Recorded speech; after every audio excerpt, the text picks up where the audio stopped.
bersyukur kepadamu dengan segenap hatiku. Di hadapan para Allah aku akan bermazmur bagimu. Aku hendak sujud ke arah bait-Mu yang kudus dan memuji nama-Mu. Oleh karena kasih-Mu dan oleh karena setia-Mu. Sebab Kau buat nama-Mu dan janji-Mu melebihi segala sesuatu. Pada hari aku berseru, Engkau pun menjawab aku.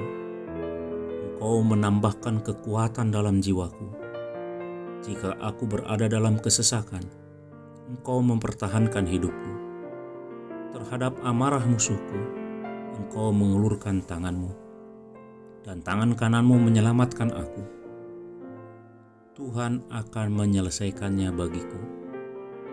Ya Tuhan, kasih setia-Mu untuk selama-lamanya, janganlah Kau tinggalkan perbuatan tangan-Mu. Mazmur 138 ayat 1-3 dan ayat 7 dan 8. Sangat mudah untuk bersyukur kepada Tuhan ketika doa kita dijawabnya seperti yang kita harapkan. Misalnya kita berdoa untuk sebuah operasi. Operasi itu berhasil. Orang yang kita cintai pulih dari sakitnya. Banjir bandang kita mohonkan untuk segera berhenti dan berangsur-angsur surut seperti yang kita mohon.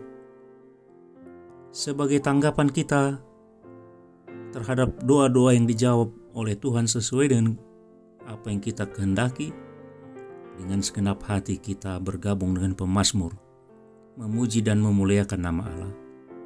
Kita berdoa, Allah menjawab, dan kekuatan kita semakin kuat. Harapan kita melambung tinggi, dan iman kita menjadi kokoh. Kita bersyukur dan menyanyikan pujian bagi Allah yang menjawab doa-doa kita. Tetapi bagaimana jika doa kita tidak dijawab seperti yang kita harapkan? Kita memohon dan memohon, tetapi Tuhan tidak memberi kita jawaban yang dinanti-nantikan.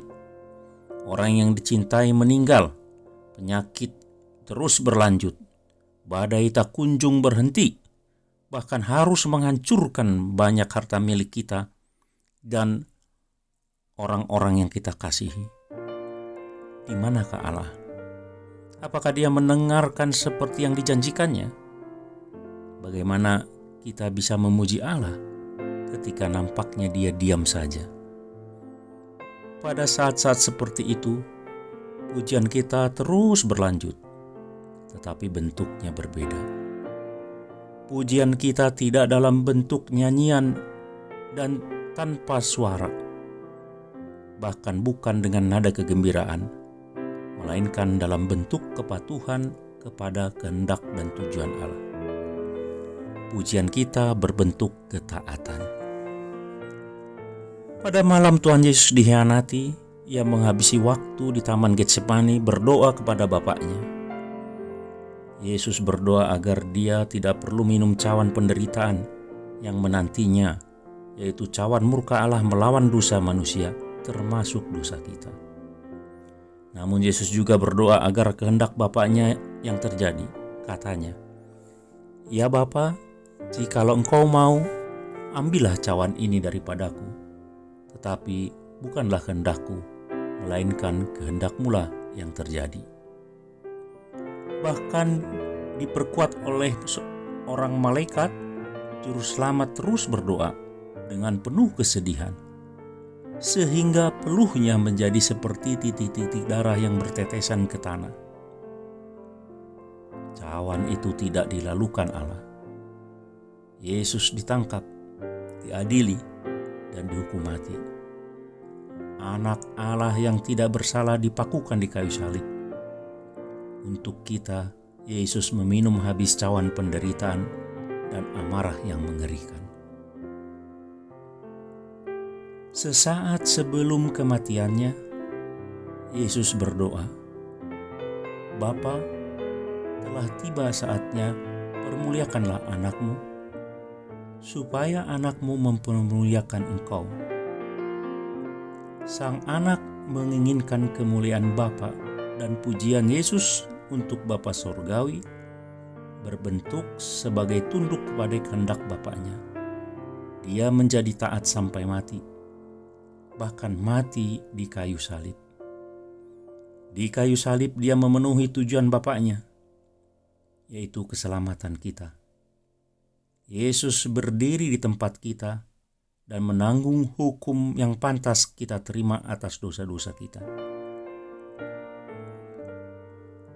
Dalam kematian dan kebangkitannya, dosa-dosa kita dihapuskan. Melalui baptisan kita diadopsi menjadi anak-anak Allah yang dikasihinya. Dengan perjamuan kudus kita dipelihara Allah dan kita menerima kekuatan untuk memuliakan Bapa Surgawi dalam segala keadaan. Ketika doa-doa kita dijawab seperti yang kita harapkan, kita bersorak kegirangan dan menyanyikan pujian baginya. Tetapi ketika jawaban Allah terhadap doa kita tidak seperti yang kita minta, pujian kita akan mencerminkan kemuliaan bagi Yesus. Dengan kepercayaan yang rendah hati, kita menempatkan diri kita ke tangan Bapa kita. Tuhan akan menyelesaikannya bagiku. Ya Tuhan, kasih setiamu untuk selama-lamanya. Janganlah kau tinggalkan perbuatan tanganmu. Marilah kita berdoa. Bapa Surgawi, Engkau telah memerintahkan kami untuk berdoa, dan Engkau juga berjanji untuk mendengarkan doa-doa kami. Ketika doa-doa kami Engkau jawab seperti yang kami harapkan, terimalah pujian dan ucapan terima kasih kami yang penuh dengan sukacita. Tetapi ketika sesuai dengan kehendak-Mu dan Engkau menjawab dengan cara yang tidak kami inginkan, tuntun kami dengan Roh-Mu untuk menyesuaikan hati dan pikiran kami dengan kehidupan Juru Selamat kami, sehingga pujian kami mengambil bentuk kepercayaan yang rendah hati terhadap Engkau. Demi Yesus, ampunilah dosa-dosa kami dan penuhilah tujuan-Mu dalam hidup kami. Kasih setia-Mu untuk selama-lamanya. Amin.